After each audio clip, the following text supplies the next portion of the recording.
एक छोटा सा एटम और उसके अंदर यूनिवर्स लेवल की फिजिक्स। तो बच्चों ये है चैप्टर नंबर 12 जिसका नाम है एटम। और ये चैप्टर हर बच्चों को ऑलमोस्ट टफ ही लगता है, बिकॉज इस चैप्टर में जो न्यूमेरिकल है और जो मैथ है और जो कॉन्सेप्ट बेस्ड चीजें हैं उसकी प्रैक्टिस आपको करनी पड़ेगी, उसके क्वेश्चंस देखने पड़ेंगे और उसमें आपको कॉन्सेप्ट याद रखने पड़ेंगे, फॉर्मूलेस कैसे अप्लाई करते हैं ये सीखना पड़ेगा। तो अगर आपको भी ये चैप्टर मुश्किल लगता है तो आप सही वीडियो पे आए हो। इस वीडियो के बाद आपको ये चैप्टर बहुत आसान और इजी लगेगा और जो पीवाईक्यूज है वो तुरंत तुरंत सॉल्व होने लग जाएंगे। मान लो जो फेमस क्वेश्चन है वो आपसे आराम से सॉल्व होने लग जाएंगे। तो इस वीडियो को लास्ट तक देखो। और इवन एग्जामिनर को अगर पेपर हार्ड बनाना हुआ बच्चों तो इस चैप्टर में से वो 3 न्यूमेरिकल दे सकता है। सिंपल सी बात है, 3 न्यूमेरिकल दे दो इस चैप्टर का, चैप्टर वैसे भी हार्ड बन जाएगा क्योंकि इसमें मैथ इतनी लंबी लंबी होती है। और अगर आप में से किसी को भी ये पीडीएफ पहले ही सॉल्व करके देखना है तो टेलीग्राम पे जाओ, नीचे डिस्क्रिप्शन में लिंक है, वहां से इस पीडीएफ को डाउनलोड करो और सॉल्व करके देखो। इवन मैंने इस चैप्टर में 22 स्लाइड्स लिए हैं, यहाँ पे 22 स्लाइड्स हैं।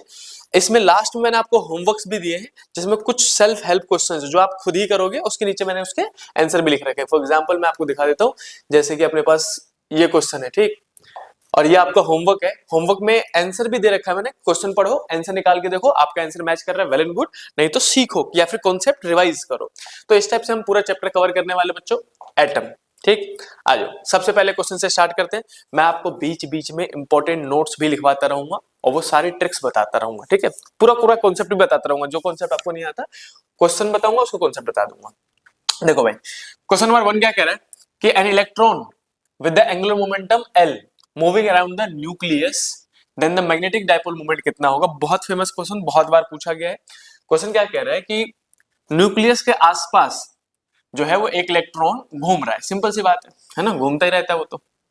विद एंगुलर मोमेंटम जो है, एंगुलर मोमेंटम जो है वो L मान लो इसका, ठीक है। तो बताओ इसका मोमेंट ऑफ मैग्नेटिक मूवमेंट कितना होगा। मैग्नेटिक मूवमेंट पूछा गया है। देखो बच्चों चैप्टर नंबर 4 का क्वेश्चन बनता है, चैप्टर नंबर 4 जिसमें आपको मैग्नेटिक मूवमेंट पढ़ाया गया होगा। मैग्नेटिक मूवमेंट को हम एम से डिनोट करते हैं और जो एम है उसका जो फॉर्मूला होता है वो आपने पढ़ा होगा NIA, निया पढ़ा होगा, निया पढ़ा ये वाला फॉर्मूला। एन मतलब है नंबर ऑफ टर्न्स, आई मतलब है करंट और ए मतलब है एरिया। लेट सपोज एक चक्कर लगा रहे हैं तो एन की वैल्यू तो हम 1 ले लेंगे। अगर कहीं पे भी एन ना दिया जाए तो आप 1 मान के चलो। एम का फॉर्मूला बन जाएगा भाई, मैग्नेटिक मोमेंट जो ये मुझे निकालने के लिए कह रहे हैं वो है आई और ए, ठीक है। 2023 का क्वेश्चन है। आई कैसे निकालूंगा और ए कैसे निकालूंगा, एरिया तो निकल जाएगा, सर्कुलर पाथ मानते हैं ऑलमोस्ट, तो पाई आर स्क्वायर से निकाल दोगे। करंट निकालने के लिए आपको चार्ज अपन में टाइम करना पड़ेगा। तो मैं इसको सॉल्व करके दिखाता हूं। इससे क्या आगे m इज इक्वल टू में लिखूंगा करंट की जगह में चार्ज, चार्ज कितना है इलेक्ट्रॉन का E अपॉन में टाइम t इंटू में एरिया की जगह में पाई आर स्क्वायर। अब टाइम नहीं है, टाइम निकालना पड़ेगा। टाइम कैसे निकालोगे, यहाँ जो यहाँ बता दे रहा हूँ। टाइम निकालने के लिए बच्चों वेलोसिटी यानी कि स्पीड का फॉर्मूला लगा दो। स्पीड इक्वल टू में हो जाएगा डिस्टेंस यानी कि पेरीमीटर अपॉन में टाइम। सही बात है, स्पीड इक्वल टू एक चक्कर का पेरीमीटर कितना हो जाएगा 2 पाई आर। अब टाइम निकालूंगा तो टाइम इधर ये नीचे, t equal to 2 pi r upon में v, इसको उठा के इसमें पुट कर दो, अपने आप फॉर्मूला बन जाएगा भाई। तो मैं इसको ऊपर स्लाइड कर देता हूँ थोड़ा सा और यहीं सॉल्व कर लेंगे, फिर देखेंगे आंसर क्या है। m इज इक्वल टू में बच्चों e का e, टाइम को हटा के मैं लिखूंगा 2 पाई आर नीचे और v चला जाएगा डिवाइड वाला ऊपर, इनटू में पाई आर स्क्वायर तो था ही। एक पाई से एक पाई काट दो भाई, वाइट से काटेंगे, पाई से पाई कट गया, एक आर से स्क्वायर कट गया, ठीक है। अब जो बच गया उसको लिख लो। मैग्नेटिक मोमेंट इक्वल टू जो आया वो आया EVR अपॉन में 2। आप एक ये फॉर्मूला भी याद कर सकते हो, कई बार ये भी पूछा गया है, लेकिन वो कह रहे हैं ना हमको तो L चाहिए, एंगुलर मोमेंटम। सारे ऑप्शंस में L दे रखो है, तो एंगुलर मोमेंटम मतलब यार बचपन से पढ़ते आ रहे हो, बताओ MVR होता है, उसका फॉर्मूला होता है कि नहीं होता है MVR। मुझे V और R तो दिख रहे हैं, M नहीं दिख रहे, तो M से मल्टीप्लाई कर दो, डिवाइड कर दो, क्या दिक्कत है। M से मल्टीप्लाई M से डिवाइड कर दूं तो ये बन गया MVR। MVR मतलब क्या बन जाएगा, एंगुलर मोमेंटम। तो हम लिखेंगे M magnetic dipole moment is equal to में ये हो जाएगा E, ये MVR क्या बन जाएगा L, और डिवाइड में 2 और M बच गया तो 2M। ये रहा आपका फॉर्मूला। कौन सा ऑप्शन सही है, EL/2M, पहला ही ऑप्शन सही है भाई, पहला option is the correct option. चलो भाई जल्दी से इसका स्क्रीनशॉट ले लो, बहुत फेमस क्वेश्चन है और इसको दोबारा प्रैक्टिस करके देखो। इसमें दो कॉन्सेप्ट रिवाइज हुए, निया वाला आपको करंट आपको समझ में आया, एंगुलर मोमेंटम समझ में आया, मतलब मिक्स क्वेश्चन दे दिया था ये। तो मतलब अभी आपको आसान लगे, हो सकता है आपको आसान लगे, लेकिन 23 में जब ये पहली बार क्वेश्चन आया होगा तो बच्चों को हार्ड ही लगा होगा। पूछो क्यों? क्योंकि इसमें क्लास 11th का एंगुलर मोमेंटम डाल दिया, समझ रहे हो। फिर उन्होंने टाइम पीरियड और करंट को रिलेट कर दिया, निया को रिलेट कर दिया, तो मल्टीपल चीजें रिलेट की गई थी इस टाइप के क्वेश्चन में। तो इस टाइप के क्वेश्चन जब आप मल्टीपल टॉपिक वाले चीजें आप रिवाइज करते हो तो आपका मेंटल एबिलिटी इंक्रीज होता है फॉर न्यूमेरिकल्स। चलो जल्दी से स्क्रीन पॉज करके लिख लेना, मैं मूव करता हूं नेक्स्ट क्वेश्चन पे। Question number 2, satisfying the transition of the electron वगैरह वगैरह वगैरह वगैरह। क्या पूछा गया है? Bohr model of hydrogen atom which gives rise to the spectral line of highest wavelength. अच्छा ठीक है, ये भी बहुत फेमस क्वेश्चन है। बताओ कि बताओ इनमें से कौन सा ट्रांजैक्शन जो है वो हाईएस्ट वेवलेंथ देगी आपको। अगर इलेक्ट्रॉन तीसरे से पहले पे आ रहा है, या फिर तीसरे से दूसरे में, या फिर पहले से चौथे में, या फिर दूसरे से चौथे से दूसरे में, तो बताओ कौन सा ट्रांजैक्शन में जो है वेवलेंथ सबसे हाईएस्ट मिलेगी। आई होप कि आपको समझ में आ गया वो क्वेश्चन कि ये रहा हमारा न्यूक्लियस, ऐसे करके उन्होंने ऑर्बिट्स ले लिए। अब जो इलेक्ट्रॉन है वो छलांग मार रहा है, कभी चौथे से दूसरे पे, कभी चौथे से पहले पे, कभी तीसरे से पहले पे, कभी तीसरे से दूसरे पे, ऐसे करके छलांग मार रहा है। तो बताओ किस केस में, जब वो ऊपर से, सिंपल सी बात है, देखो मान लो वो फोर्थ से छलांग मार रहा है फर्स्ट में, ऐसा करके यहाँ पे आ रहा है, तो इसको करने के लिए उसको एनर्जी लूज करनी पड़ेगी, है ना। हायर एनर्जी ऑर्बिट से लोअर एनर्जी ऑर्बिट में आ रहा है, उसको लूज करनी पड़ेगी। तो लूज क्या करेगा? फोटोन, एक फोटोन निकाल देगा वो। आपने ये कॉन्सेप्ट पढ़ा होगा बोर्ड में भाई, लास्ट थर्ड लॉ है इसका। फोटोन रिलीज करेगा, फोटोन जो रिलीज करेगा उसकी जो एनर्जी होती है उसका फॉर्मूला एच न्यू होता है या फिर एच सी बाई लैम्डा होता है, ये आपने पढ़ा हुआ है। तो कई बार फ्रीक्वेंसी पूछ लेते हैं कि बताओ जो फोटोन रिलीज हुआ उसकी फ्रीक्वेंसी कितनी होगी। तो क्या दिक्कत है, एनर्जी डिफरेंस निकाल लो और उसको या एच न्यू के बराबर रख दो, ई पता चल जाए। ई ही डेल्टा ई भी है। कुछ बच्चे कंफ्यूज हो जाते हैं कि भैया ई बोला था आपने, भैया डेल्टा ई ही एच न्यू के बराबर रख दोगे तो फ्रीक्वेंसी निकल जाएगा, और डेल्टा ई को ही एच सी बाई लेमडा के बराबर रख के आप लेमडा निकाल सकते हो। यही ट्रिक है, ट्रिक फॉर्मूला, यही याद कर लेना भाई, रट लेना इसको। कि आपको सबसे पहले क्या करना है, एनर्जी डिफरेंस निकालना है। फ्रीक्वेंसी निकालने के लिए बोले तो एनर्जी डिफरेंस निकाल के एच न्यू के बराबर रख दो, न्यू मतलब फ्रीक्वेंसी, निकाल दो इजीली। वो बोले कि ना ना भैया हमको वेवलेंथ चाहिए, तो भैया एनर्जी डिफरेंस निकाल लो और लैम्डा निकाल दो। अब इस क्वेश्चन में देखो, वो कह रहा है मुझे हाईएस्ट वेवलेंथ चाहिए। वेवलेंथ और एनर्जी कैसे प्रोपोर्शनल है? इनवर्सली।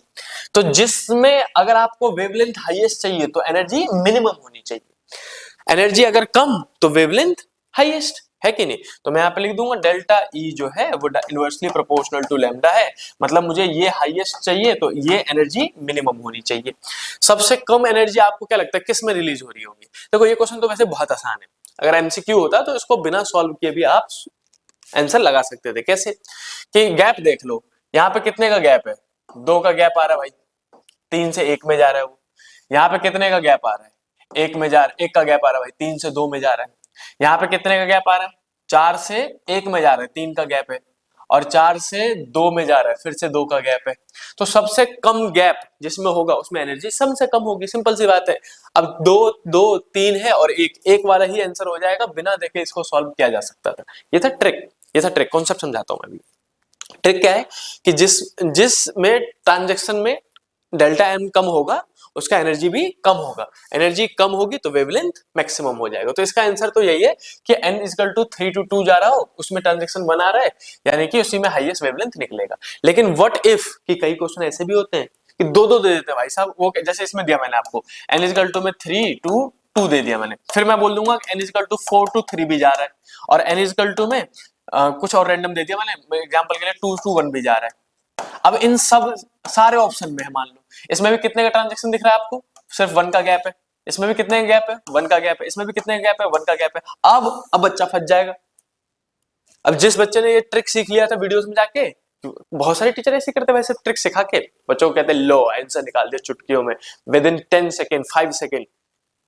भैया फिर आगे तो बच्चा फंस जाएगा ना। वो भी तो बता दो कि अगर कॉन्सेप्चुअल हो कि आपको, चलो ये तो दिख गया कि भैया सब में सबसे पहले मैं गैप चेक कर लूंगा, गैप अगर सबसे कम है तो उसमें वेवलेंथ सबसे ज्यादा होगी। वेवलेंथ की बात हो गई। फ्रीक्वेंसी की बात करता तो फ्रीक्वेंसी कम होती, मिनिमम फ्रीक्वेंसी निकलेगा इसमें और मैक्सिमम वेवलेंथ निकलेगा। समझ में आ गया। कई बार उल्टा बोलूं मैं, इसी क्वेश्चन में आपको एक दो सवाल पूछता हूँ। पहला तो मैंने आपको ये बता दिया, दूसरा ये समझा देता हूँ कि इस केस में क्या करना होता है, फिर तीसरा एक और सवाल पूछूंगा। 3 सवाल है भाई साहब, पूरा क्वेश्चन पेपर डिस्कस करना चाहिए आपको। देखो अब जब ऐसा वाला केस आ जाए कि सब में 1 1 का गैप हो, तो आप क्या करोगे भाई, डेल्टा ई का फॉर्मूला लगा के देखोगे। डेल्टा ई का फॉर्मूला क्या होता है, माइनस का 13.6 वाला लगा दो ईवी वाला, या फिर 2.18 वाला, माइनस का 2.18 इन 10 के पावर 18 वाला। तो मैं इलेक्ट्रॉन वोल्ट वाला लगा रहा हूँ। माइनस का 13.6 ईवी और 1 अपॉन में एन फाइनल का स्क्वायर माइनस 1 अपॉन में एन इनिशियल का स्क्वायर, ऐसे करके आप ये वाला फॉर्मूला आपको याद होना चाहिए। ये किस में है, इलेक्ट्रॉन वोल्ट में। जूल में कन्वर्ट करने के लिए, जूल में क्या होता है, delta E is equal to minus का 2.18 इंटू 10 की पावर माइनस 18 और 1 अपॉन में एन फाइनल का स्क्वायर माइनस 1 अपॉन में एन इनिशियल का स्क्वायर। फॉर्मूले तो देखो याद करने पड़ेंगे। 12वीं क्लास का बच्चा मुझे कह रहा है कि भैया ये कुछ फॉर्मूले हैवी हैवी से लग रहे हैं, तो भाई साहब फिर तो दिक्कत है कोई। छोटे मोटे फॉर्मूले है यार, 12th class senior most class हो, ऑलमोस्ट क्लासेस खत्म होने को आ गई, तो कुछ फॉर्मूले तो याद करने ही पड़ेंगे, है ना। तो अब मुझे दिख रहा है कि n final by n initial का स्क्वायर, और ये इनवर्सली प्रोपोर्शनल है एनर्जी के, यानी कि जहां पे इसकी वैल्यू, चलो डायरेक्टली प्रोपोर्शनल ले लो, डिवाइड वाला मत लेना आप। ये जहां पे इस पूरे की वैल्यू कम आएगी वहां पे एनर्जी भी कम होगी, जहां पे इस पूरे की वैल्यू ज्यादा आएगी वहां पे एनर्जी भी ज्यादा होगी। अब सॉल्व कर लेना इस टाइप के केस में। जब भी इस टाइप का केस है तो आप बोलोगे कि जो एनर्जी डिफरेंस है डेल्टा ई, उस डायरेक्टली प्रोपोर्शनल होता है इसके। इस नंबर को अगर मैं हटा दूं तो प्रोपोर्शनल साइन लग जाएगा। 1 अपॉन में एन फाइनल का स्क्वायर माइनस 1 अपॉन में एन इनिशियल का स्क्वायर। अब जल्दी जल्दी करके देख लिया करो सब में। अगर मैं पहले में करके देखूंगा 3 to 2 वाले में, तो यहाँ पे लूंगा 3 का स्क्वायर, नहीं 2 का स्क्वायर फाइनल वाला, 4 माइनस वहां पे 9। इसको सॉल्व करूंगा कितना आएगा, 36 और 5, 5 बाई 36 आ जाएगा भाई। अब इसको डेसिमल में निकाल के देख लो, ठीक है। फिर ये हो गया पहला वाला पार्ट। फिर दूसरा पहला पार्ट सॉल्व करो, कहां से कहां बोला था मैंने, 4 से 3, तो इस बार लिखो delta E is equal to में 1 अपॉन में 3 एंड फाइनल कौन सा है 3, तो 3 का स्क्वायर 9 माइनस इनिशियल कौन सा है 4, तो 4 का स्क्वायर 16। अब इसको आपस में मल्टीप्लाई किया और क्रॉस मल्टीप्लाई करके सॉल्व करके आंसर निकाल के देख लिया कि डेसिमल में कितना आ रहा है। तीसरे की बात करो फिर, 1 अपॉन में delta E is directly proportional to, ऐसे लिखना 1 अपॉन में 1 का स्क्वायर माइनस 1 अपॉन में 2 का स्क्वायर 4। अब इसको भी सॉल्व कर देख लिया और सबको डेसिमल में निकाल लेना। किसमें निकाल लेना, डेसिमल में। लेट सपोज कि आ रहा है 0.8, 0.1, 0.4, ऐसा करके कुछ भी आ गया, रैंडम मान ले रहा हूं मैं, वैल्यू मैंने ऐसे लिख दिया। तो जिसकी वैल्यू सबसे कम होगी उसका एनर्जी कम होगा, एनर्जी कम तो वेवलेंथ ज्यादा। तो ऐसा ढूंढ लेना कि भाई किसकी वैल्यू कम आ रही है उसका वेवलेंथ ज्यादा होगा। मैंने आपको 2 कॉन्सेप्ट सिखाए। पहला तो ये ट्रिक कि भाई पहले तो गैप देख लो, सबसे कम गैप जिसमें होगा उसका एनर्जी भी कम होगा, एनर्जी कम तो वेवलेंथ ज्यादा। दूसरा कॉन्सेप्ट, ये पहला कॉन्सेप्ट था भाई, concept number 1, trick number 1। Trick number 2 कि अगर बहुत सारे क्वेश्चन, मैंने आपको एक क्वेश्चन होमवर्क में भी ऐसा दिया है मेरे ख्याल से, कि ट्रिक नंबर 2 कि अगर बहुत सारे में n इक्वल टू 1 आ रहा हो भैया, जैसे ट्रांजैक्शन में 1 1 का आ रहा हो, तो क्या करेंगे, तो आपको करना चाहिए ये वाला फॉर्मूला याद होना चाहिए आपको। एन अगर ये नंबर याद बना भी हो तो भी बच्चा सिर्फ इतने से पार्ट से कर सकता है भाई, कि एन फाइनल का स्क्वायर माइनस एन इनिशियल का स्क्वायर। तो स्क्वायर करके देखा, फाइनल माइनस इनिशियल और पॉइंट में वैल्यूज निकाल ली, जिसमें सबसे कम आ रहा होगा उसी का वेवलेंथ ज्यादा हो जाएगा।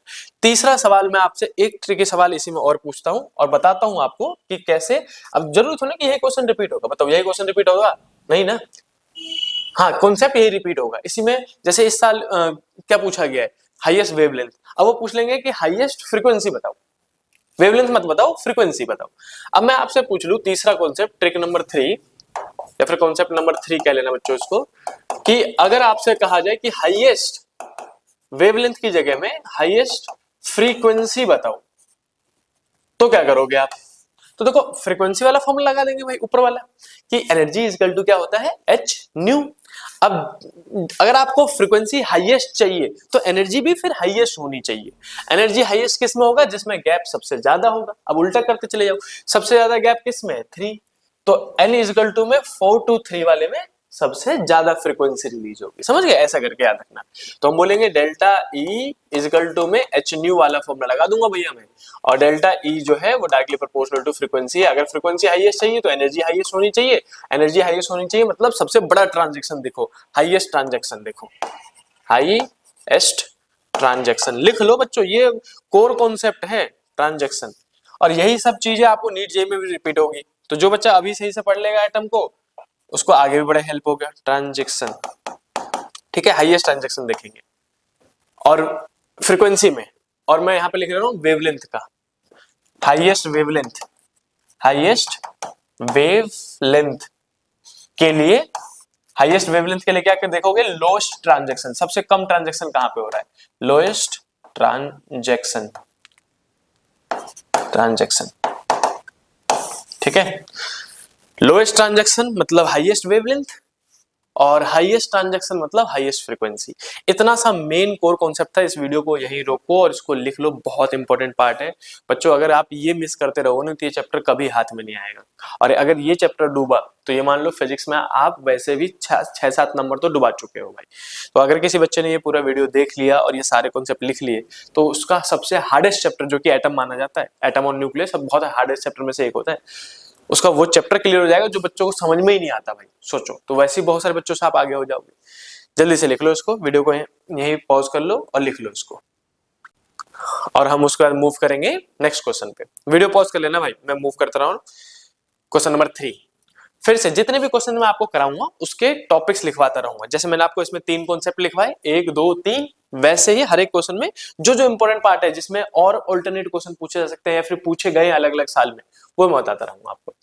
The radius of the inner most electron, तीसरा क्वेश्चन है, ऑफ हाइड्रोजन एटम इज इतना, the radius of n is equal to, में 3 दो n लिख दिया, वो मिस प्रिंट होगा भाई, एक n मिटा दो। तो कह रहा है कि अगर जो ग्राउंड है, इनर मोस्ट ऑर्बिट है, ग्राउंड स्टेट है, उसमें जो रेडियस है वो इतना है, तो बताओ n इज इक्वल टू में 3 में कितना होगा। देखो, सबसे इनर मोस्ट ऑर्बिट मतलब ग्राउंड स्टेट की बात कर रहे होते हैं वो, है ना, जो अंदर वाला पीला वाला है यानी कि ग्राउंड स्टेट, उसका जो रेडियस है वो दे रखा है आपको इतना, ये है उसका रेडियस, ठीक है। तो बताओ n इज इक्वल टू 3, 1 ये हो गया, n इज इक्वल टू 1 ये हो गया, ग्राउंड स्टेट मतलब n इज इक्वल टू 1 होता है, n इज इक्वल टू 2 और n इज इक्वल टू 3, इसका और रेडियस क्या होगा ये बताओ, बड़े वाले का r3 कितना होगा। तो बच्चों मैं इसका मेन कोर कॉन्सेप्ट समझा रहा हूं, एरविन। एरविन जिस बच्चों को याद है वो क्वेश्चन हमेशा कर पाएगा, बहुत सारे न्यूमेरिकल एरविन से सॉल्व हो जाते हैं।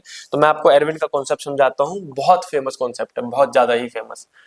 जिस बच्चे को एरविन नहीं आता भाई उसको बड़ी दिक्कत होगी आगे। एरविन क्या है तो मैं आपको बताता हूँ, इसको ना एक कहानी की तरह याद कर लेना कि एरविन नाम का एक बंदा था, ERVIN, एरविन, दिख गया सबको। उसके पास थे 2 चिराग, चिराग और वो जिसमें से जिन निकलता है, 3 विशेष, हुकुम मेरे आका, है ना वही। तो उसके पास 2 थे, 2 चिराग। अब सोचो कितना धनी आदमी हो गया भाई, बंदों के यहाँ 1 विश पूरी नहीं हो रही, इसकी तो 3 और 3 6 विशेष पूरी हो जाएंगे। तो उसने दोनों चिराग को एक साथ भेज दिया एरविन ने कि भैया आज तो मजा ही आ गो। तो दोनों चिराग में से जिन निकले, और निकलते ही जिन तो निकले, तो जिन मतलब कितने थे, 2, तो आप लिखोगे नीचे जडन जडन, जिन जिन, समझ गए, ट्रिक है भाई। एरविन एक बंदा था जिसके पास तो 2 चिराग, दोनों में से निकले जिन जिन, और निकलते ही उसके जो जिन थे वो किस्तों में पूरी करते थे वो विशेष। निकलते कह रहा है, एक बंदा कह रहा है निकलते 2 1, दूसरा बंदा भी निकलते कह रहा है 2 1। अब सोचो 2 बंदे एक साथ 2 1 बोलेंगे तो कोलैप्स तो होगी ना, उसको क्या सुनाई दे रहा है, 2 2 1 1 ऐसे सुनाई दे रहा है उसको। तो आप भी याद रखोगे 2 2 1 1, 2 2 1 1, ठीक है, ऐसे याद कर लेना। अब इसमें है क्या, ये क्या है एरविन, तो ई मतलब है बच्चों एनर्जी। क्या कह रहे हो भैया, अरे यार हम सोच रहे थे कुछ अच्छी चीज होगी, एनर्जी। आर मतलब पक्का रेडियस होगा, हाँ भाई रेडियस ही है, और बी मतलब वेलोसिटी है, वेलोसिटी। आईएन क्या है, बस नाम राइम पूरा करने के लिए था एरविन, ठीक है। अब इसके फॉर्मूले याद हो जाते हैं यहाँ से। फॉर्मूले कैसे याद करोगे आप, देखो मैं बताता हूँ, इजी है। आप बोलोगे ई, एनर्जी के कितने फॉर्मूले हो सकते हैं भैया, अभी बताया था मैंने, मैक्सिमम 2 फॉर्मूले हो सकते हैं। वो डेल्टा ई का फॉर्मूला बताया था, ये ई का फॉर्मूला बता रहा हूं, energy of electron in an orbit, जो मैंने अभी बताया था। देखो यहाँ पे जो फॉर्मूले बता रहा था ये डेल्टा ई के फॉर्मूले थे, और ये भी डेल्टा ई का फॉर्मूला लिखा था मैंने, n final minus n initial. जब डेल्टा निकालना हो तो n final minus n initial, और नहीं तो फिर मैं फॉर्मूला बता रहा हूँ। बाकी ये नंबर सेम ही रहते हैं, जैसे माइनस का 13.6 है, माइनस का 2.18 इंटू 10 की पावर माइनस 18 है, ये किस में आएगा, ये वाला आएगा भाई जूल में, वो किस में आता है, इलेक्ट्रॉन वोल्ट में। तो डेल्टा निकालना हो तो n final minus n initial का स्क्वायर, ना निकालना हो तो यहां से बता रहा हूं, आ जाओ। वैल्यू सेम है, क्या था वैल्यू बताओ, माइनस का 13.6 ईवी में था ये, और दूसरा क्या था माइनस का 2.18 इंटू 10 की पावर माइनस 18, ये किस में था, जूल में था। अब इसके साथ क्या करोगे आप, क्या मल्टीप्लाई क्या डिवाइड करोगे, कई बार ना हाइड्रोजन एटम ना देके, कई बार हाइड्रोजन एटम ना देके वो क्या करते हैं, दूसरा एलिमेंट दे दिया, जैसे कि कार्बन दे दिया, एटम ऑक्सीजन दे दिया, तो उस केस में बच्चे फंस जाते हैं। तो आपको क्या याद रखना है कि देखो ई के नीचे जो है और उसके नीचे उसकी पावर है, वो मल्टीप्लाई में लिखना है। ए के नीचे क्या है, जेड, और उसके नीचे क्या है, जेड, तो जेड स्क्वायर हो जाएगा, और उसका जो राइट साइड वाला है उसकी पावर उसके डिवाइड में लिखनी है, बस खत्म। एनर्जी का फॉर्मूला क्या होगा, -13.6 Z square by n square electron volt में, ठीक है। ईवी मतलब यूनिट है, अब इसको गलती मत कर देना भाई, एक मिनट, पता चले बच्चा ईवी ना समझ रहा हो क्या दे रखा है। ईवी मतलब यूनिट है भाई, यहां से हटा दे रहा हूं मैं इसको, और सबसे लास्ट में लिख दूंगा, रुक जाओ।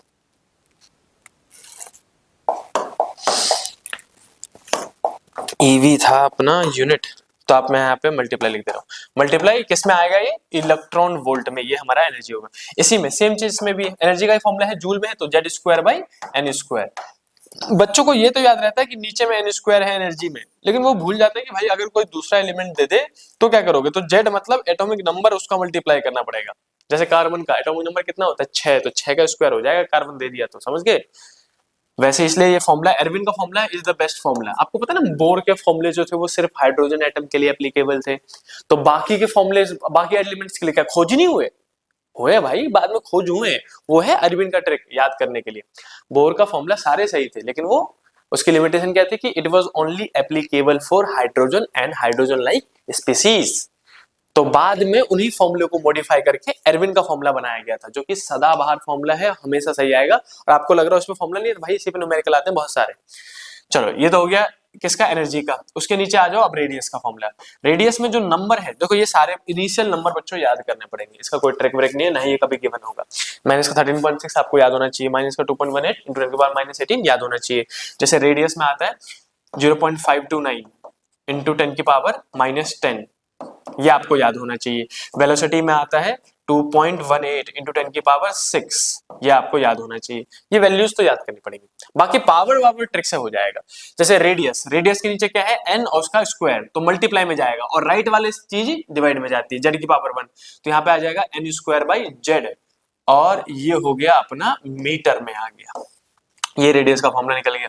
वेलोसिटी में, वेलोसिटी के नीचे जो होगा वो मल्टीप्लाई में, और राइट में जो होगा वो डिवाइड में, तो जेड बाई एन आ जाएगा इसमें, जेड बाई एन मीटर पर सेकेंड। तो ये 4 फॉर्मूले देता है आपको एरविन, जिससे बहुत सारे न्यूमेरिकल, अगर आप पीवाईक्यू सॉल्व करोगे, नीट भी सॉल्व करोगे, तो आपको इवन सीयूटी के एग्जाम में बहुत सारे न्यूमेरिकल्स यहाँ से आते हैं एरविन से। ये मान लो कि 2-3 चैप्टरों का सार निकल जाता है, मतलब समरी निकल जाता है भाई। तो इसको जरूर लिख लेना नोट में, इंपॉर्टेंट नोट में याद कर लो भाई। अब मूव करते हैं इस क्वेश्चन की तरफ, जो हमें क्वेश्चन कह रहा था। क्वेश्चन कह रहा था हमको, क्या कह रहा था क्वेश्चन ने कही कि अगर n इजिकल टू 1 में इतना है, तो बताओ n इजिकल टू 3 में कितना होगा। तो लगा दो भाई, रेडियस का फॉर्मूला ये रहा, रेडियस का फॉर्मूला। रेडियस का फॉर्मूला क्या होता है बताओ, 0.529। 529 को हम 3 मान सकते हैं, जैसे कि इन्होंने मान रखा है 0.3, ठीक है। तो मैं 0.53 मान रहा हूँ, 29 को राउंड ऑफ करके इंटू 10 की पावर -10, हम अपने फॉर्मूले में ही लिख रहे हैं, एन स्क्वायर बाई जेड, ये हमारा फॉर्मूला होता है भैया मीटर में, ठीक है। वो किसकी बात कर रहा है, हाइड्रोजन एटम की बात कर रहा है बच्चों। तो हाइड्रोजन एटम के लिए, हाइड्रोजन एटम के लिए जेड कितना होता है बताओ। हाइड्रोजन एटम के लिए जेड होता है 1, तो लिख दो भाई जेड इजिकल टू 1 लेना हो, पुट कर दो उसको। आर इजिकल टू में 0.53 इंटू 10 की पावर -10, और एन, एन कितना दे रखा है, 3 के लिए निकालना है तो निकाल देंगे। एन की वैल्यू 3, 3 का स्क्वायर हो जाएगा 9, और अपॉन में m1, इसको 9 से मल्टीप्लाई कर दो, बस कितना हो जाएगा, 9 तिया 27, 9 तिया 27 का 7, कैरी 2, 2 पंचे 45, 45 46 47, 4.7 47 ना 47, ये आएगा मेरे ख्याल से, इंटू 10 की पावर -10। अगर मैंने सही मल्टीप्लाई किया है तो यही आना चाहिए, मीटर में है आंसर। कौन सा जाएगा बताओ? ऑप्शन नंबर 4 बिल्कुल सही ऑप्शन है, यानी कि सही निकल गया। समझ गए? ये वाला फॉर्मूला अगर आपको याद हो ना तो बहुत सारे न्यूमेरिकल निकल जाते हैं, जैसे रेडियस पूछ लिया, वेलोसिटी पूछ लिया, एनर्जी। मैं इसी में आपसे, जैसे इस साल मैंने पूछा गया है कि भैया बताओ, 2022 का क्वेश्चन है कि रेडियस का फॉर्मूला क्या होगा। इसी में वो बोल सकते थे कि भाई बताओ थर्ड ऑर्बिट में इलेक्ट्रॉन की एनर्जी कितनी होगी, तो या तो इलेक्ट्रॉन वोल्ट में ऑप्शन होता तो ये वाला फॉर्मूला लगा देता, जेड की वैल्यू 1, एन की वैल्यू 3 का स्क्वायर, फिर उसको डिवाइड कर देता, और या नहीं तो जूल में होता तो ये वाला फॉर्मूला लगा देता। कई बार पूछ सकते हैं बताओ अगर फर्स्ट ऑर्बिट में इलेक्ट्रॉन जो है वो इतनी स्पीड से जा रहा है तो सेकंड ऑर्बिट में कितने से जाएगा, तो वो वाला फॉर्मूला लग जाएगा। तो एरविन बहुत फेमस है और बहुत इंपॉर्टेंट है, जल्दी से इस वीडियो को पॉज करो और लिख लो। मैं थोड़ा साइड हो जाता हूँ, स्क्रीनशॉट ले लो भाई, फिर हम मूव करेंगे नेक्स्ट क्वेश्चन पे। चलो वीडियो पॉज करके लिख लेना अगर कोई बच्चा लिख रहा हो तो, ठीक है। मैं मूव कर रहा हूँ नेक्स्ट क्वेश्चन पे। इंपॉर्टेंट कॉन्सेप्ट और टॉपिक सब रिवाइज होते रहेंगे। देखो ये चैप्टर ना डिसिप्लिन का ही दूसरा नाम है, ये मान लो। जिस बच्चे ने डिसिप्लिन से सॉल्व कर लिया चीजें उसको सब कुछ समझ में आ जाएगा। क्वेश्चन कह रहा है अ फोटोन बीम ऑफ एनर्जी इतना, बहुत इंपॉर्टेंट भाई साहब, दिमाग की बत्ती जला देने वाला क्वेश्चन है, दिमाग की बत्ती जला देने वाला क्वेश्चन। क्या कह रहा है कि a photon beam of energy इतना is incident on the hydrogen atom, the orbit to which electron of hydrogen atom get excite. बच्चों जिसने भी पहली दफा में क्वेश्चन सॉल्व कर दिया, मैं समझ जाऊंगा भाई साहब उसके एटम के कॉन्सेप्ट क्लियर है। बच्चे बड़ी गलती करते हैं, बच्चों समझ में आता अच्छा इतनी एनर्जी गेन की कहां जाएगा, तो बच्चे कुछ बच्चे सीधे सीधे फॉर्म लगाते हैं। भाई साहब देखो सबसे पहले तो आपको वही वाला जो मैंने सेकंड स्लाइड में सेकंड क्वेश्चन में आपको जो नोट्स बताए थे, फॉर्मूला यही लगना है, E equal to h nu, E equal to h c by lambda वाला कॉन्सेप्ट लगेगा। आ जाओ भाई लगा के दिखाते हैं आपको कैसे लगेगा। सॉरी फाइनल वाला, मतलब I mean to say that कि ये वाला डेल्टा ई वाला फॉर्मूला ये वाला लगेगा, n final minus n initial का स्क्वायर है ना, तभी तो आप निकाल पाओगे ना फाइनल एन किस में जाएगा। आ जाओ भाई, तो हम लिखेंगे भाई डेल्टा ई का फॉर्मूला हमको समझ में आ गया, माइनस का 13.6 इलेक्ट्रॉन वोल्ट में, नहीं तो जूल में ले लेता हूँ डायरेक्टली में, ठीक है। माइनस का 2.18 इंटू 10 की पावर माइनस 18 जूल में लेंगे तब तो ऐसा यूनिट आएगा, 1 अपॉन में एन फाइनल अपॉन में का स्क्वायर 1 अपॉन में एन स्क्वायर, समझ गए। एन फाइनल का स्क्वायर और एन इनिशियल का स्क्वायर है भाई, माइनस मत समझ लेना कोई इसको, ठीक है। तो ये वाला फॉर्मूला लगने वाला है। एन इनिशियल कितना है, तो n initial is equal to 1, क्योंकि कम से कम ग्राउंड स्टेट में तो हो गई, तो n initial is equal to में आप ले लोगे 1। फाइनल हमें निकालना है और वैल्यू एनर्जी कितनी है, इतनी एब्जॉर्ब करिए। तो आप सोचो कि एक इलेक्ट्रॉन ने जो ग्राउंड स्टेट में है एन इज इक्वल टू में 1 में है, तो उसके पास कितनी एनर्जी है फिलहाल, इनिशियल एनर्जी कितनी है बताओ मेरे को। तो जब भी कोई ग्राउंड स्टेट में होता है तो आपने एनर्जी का फॉर्मूला पढ़ा था अभी 2.18 इंटू 10 की पावर माइनस 18।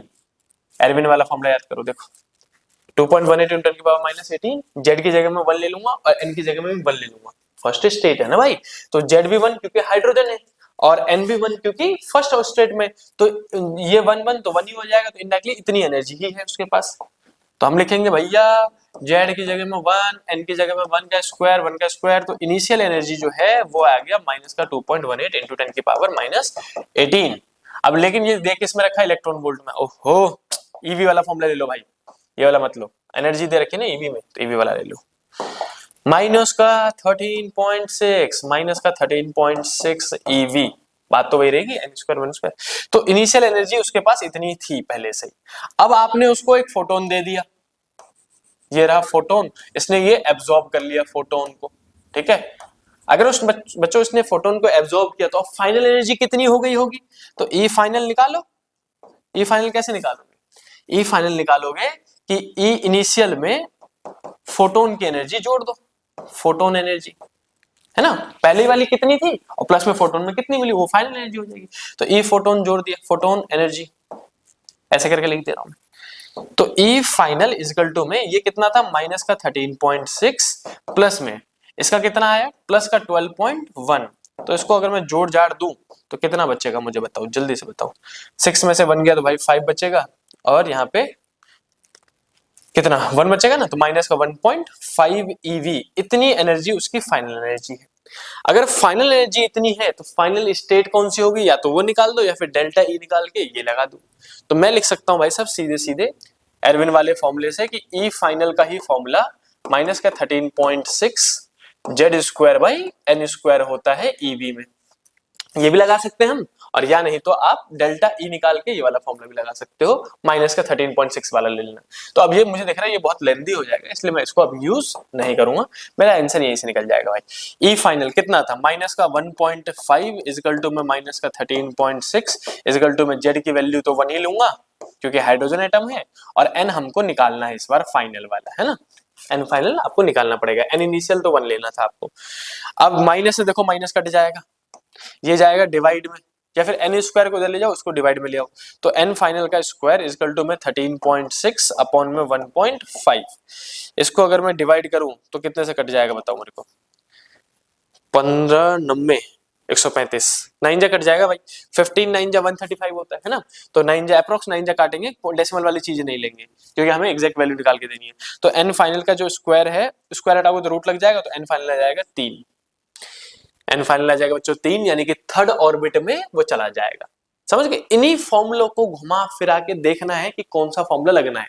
फॉर्मूले है ही कितने, मैं आपको यहाँ पे लिख दे रहा हूँ दोबारा फॉर्मूले भाई, साथ में आप भी लिख लेना, चीटिंग मत करना कि ना ना भैया ने लिख दिया अब हम ना लिखेंगे। एनर्जी के फॉर्मूले है ही कितने, ई या फिर डेल्टा ई, ई भी हो सकता है डेल्टा ई भी हो सकता है। इसका फॉर्मूला एक तो फ्रीक्वेंसी निकालना हो तो एच न्यू और एच सी बाई लैम्डा, ये तो दिमाग में आपके होना ही चाहिए कि भाई फोटोन की एनर्जी इतनी होती है ई, ठीक है। कई बार ई लिखेंगे, कई बार डेल्टा ई लिखेंगे, डिपेंडिंग कि क्या दे रखा क्वेश्चन में। ये हो गया पहला। दूसरा एनर्जी का फॉर्मूला है E delta E is equal to में माइनस का 2.18 इंटू 10 की पावर माइनस 18 ले लो, या फिर डेल्टा ई इजकल टू ही माइनस का 3.14, राइट, क्या लिख रहा हूं मैं, 13.6 पाई की वैल्यू लिख रहा था, बताओ, माइनस का 13.6 इंटू में n Z square by n square, same चीज ऊपर में रहेगा, Z square by n square, ये ईवी में आएगा, ये Z square by n square joule में आएगा। तो ये एनर्जी के दूसरे फॉर्मूले हैं, ये एनर्जी के फॉर्मूले हैं, डेल्टा ई के नहीं। एक मिनट, एनर्जी लिखना है इसको बच्चों, energy of electron in an orbit. अगर वो बोल दे एन इक्वल टू 4 है, एनर्जी बताओ, तो यहाँ पे पुट कर देना, एन इक्वल टू 3 है, एनर्जी बताओ तो कितना होगा, पुट कर देना। अब वो बोले कि छलांग मार रहा है एक जगह से दूसरी जगह, तो डेल्टा ई निकालो भाई, छलांग मार रहा है तो छलांग मार के क्या लिखोगे, माइनस का 2.18, नंबर तो सेम लिखोगे, माइनस का 2.18 इंटू 10 की पावर, नंबर सेम है, नंबर हर जगह ही सेम आएगा, हर चैप्टर में भी ये सेम आएगा इलेक्ट्रॉन के लिए 13.6। अब जब छलांग मारने लग जाए तो आप लिखोगे एन फाइनल का स्क्वायर माइनस एन इनिशियल का स्क्वायर, और यहाँ पे भी क्या लिखोगे, एन फाइनल का स्क्वायर माइनस एन इनिशियल का स्क्वायर। इतने फॉर्मूले हैं, 3 पेयर ऑफ एनर्जी के फॉर्मूले हैं, याद कर लो भाई। ये पूरे चैप्टर मतलब ये मान लो 20-30% तो यहीं से सॉल्व हो जाएंगे, और एक एरविन वाला कॉन्सेप्ट याद कर लेना जिसमें रेडियस वेलोसिटी और उन सब के फॉर्मूले मैंने बता रखे हैं। तो जल्दी से स्क्रीनशॉट ले लो, मैं हट जाता हूँ भाई, जल्दी से स्क्रीनशॉट ले लो और इस वीडियो को पॉज करके लिख लो। अगर आप साथ साथ लिख रहे हो तो साथ साथ लिख रहे हो, लिख लो, कोशिश करो भाई साथ साथ लिख लो। मूव करते हैं नेक्स्ट क्वेश्चन पे। क्वेश्चन नंबर 5 देखो, इसीलिए मैं कह रहा हूं जिस भी बच्चे ने ये पूरा वीडियो देख लिया उसको सारे पूरे चैप्टर भी रिवाइज हो जाएगा, और इस चैप्टर में कितना, अगर मैंने कुछ नहीं पढ़ा है, बिल्कुल नहीं पढ़ा है, तो मुझे कितना पढ़ने की जरूरत है, जितने मैं नोट्स बताता रहा हूं पढ़ लो, सारे क्वेश्चन सॉल्व हो जाएंगे आपके, 100% गारंटी है भाई। पूरा साल पढ़ा पढ़ा के बच्चों को पता होता है कि भाई इतना ही लास्ट आना है। जब हम पढ़ा रहे होते तो बहुत सारे कॉन्सेप्ट पढ़ाते ताकि बच्चों का पूरा दिमाग खुल जाए, लेकिन लास्ट टाइम पे अब थोड़ा सब कुछ पढ़ा नहीं सकते। अब तो भाई ये रटो, इस पे ये क्वेश्चन आएगा, कर दो, बात खत्म, नंबर आने चाहिए अपने। चलो क्वेश्चन नंबर 5 की बात कर रहे हैं। The ground state of the energy is इतना, if the electron take a transaction from इतना टू इतना, calculate the wavelength of the spectral line. फिर से देख रहे हो भाई साहब, आइंस्टाइन साहब हमारे, आइंस्टाइन साहब की दिमाग वाली बुद्धि लगानी पड़ेगी भाई, आइंस्टाइन साहब जैसा सोचना पड़ेगा तब जाके क्वेश्चन सॉल्व होगा।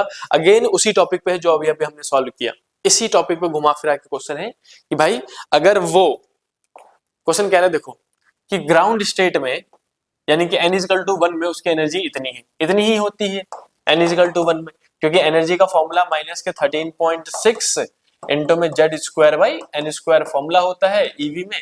अगर मैं n की वैल्यू 1 पुट करूं, जेड की वैल्यू भी 1 पुट करूं क्योंकि हाइड्रोजन एटम है, तो 13.6 ही आ जाएगा।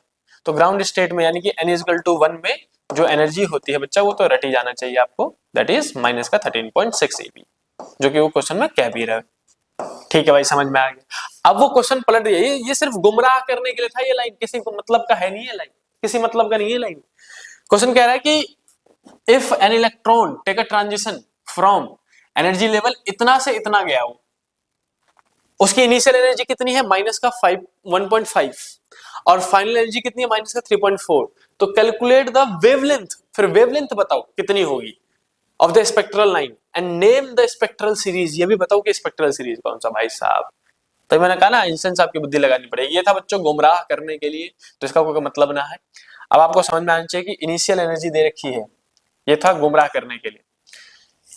मेन मुद्दा यहां से स्टार्ट होता है कि इनिशियल एनर्जी जो है वो है माइनस का 1.5 ईवी और जो फाइनल एनर्जी जिसमें वो पहुंचा है वो है माइनस का 3.4 ईवी।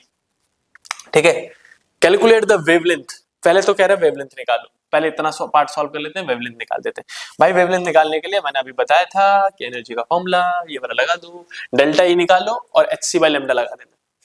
समझे कि नहीं समझे? मुन्ने जल्दी करो, मैं ना करूंगा भैया, हम ना करेंगे। डेल्टा ई निकालो, एच सी बाई लेमडा लगा दो, यहां से निकल जाएगा।